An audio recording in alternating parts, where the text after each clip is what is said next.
Talaka? Talaka umpenda? Mimi ninajua kuolewa sijui kuachika. Upo? Lakini unajua mpaka tunafikia hapa sababu ni nini? Birthday. Unaona hapo tulipofikia birthday hii inaweza kusababisha tuachane kwa sababu birthday. Kwani aliyesema swala la talaka ni nani? Si ndio wewe?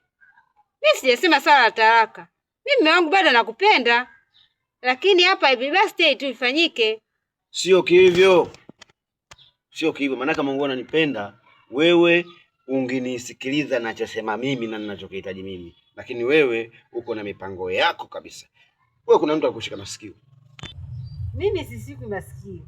Ila mimi kama mke nataka nisikilizwe. Sasa sisi tumepewa nafasi na Mwenyezi Mungu kukusikilizeni wanawake, wasikilizeni wake zenu, lakini kuna mipaka yake. Na wewe unataka usikilize mimi ninachokitaka mimi ni nini? Kama utakuwa na mfumo hivyo hata ukipata hawa watoto wenyewe kweli watalisi nini kwako wewe? Watalisi nini kwako? Sasa mimi ningelikuwa sio mvumilivu tungepata watoto 5 mpaka leo.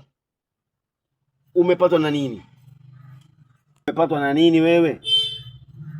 Mpaka leo unaamua maamuzi yako, unasema utukusikilize. Maana yake kwamba wewe hayo nayekwambia stop ili amani ipatikanike katika maisha yetu sisi. Habari hii ya birthday iwe imekwisha, isiwepo, tufanye mambo mengine. Ninachotaka nisikilize mimi mume wako unachosema. Nataka yule mtoto tufanye dua. Ili mradi tumuombe rehema kwa Mwenyezi Mungu, khairi kwa Mwenyezi Mungu tumuombe. Na yeye siku ya siku hata kama sisi tumeondoka katika ulimwengu huu, hata tuombea dua, atupigie ngoma na sisi. Maana yake ukiacha kizazi chema na wewe mwenyewe uwe mwema. Au wewe unataka kufanya fanyaje hiyo birthday unaweza maana mngangania birthday kama roho.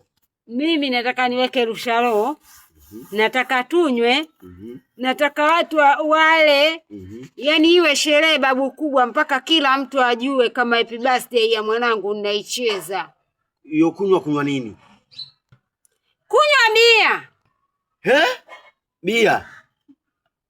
Mimi ndio maana nimekwambia wewe mzigo wa talaka ndio unakufaa. Haiwezekani. Kwani umepata na kitu gani?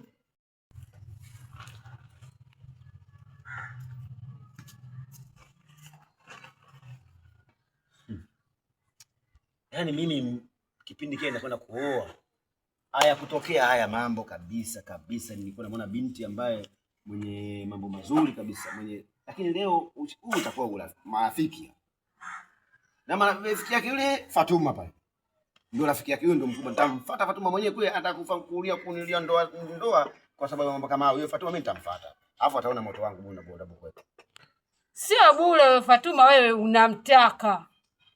Na nitaenda kwa wewe Fatuma, afu mimi ndo atanijua kama mimi nani.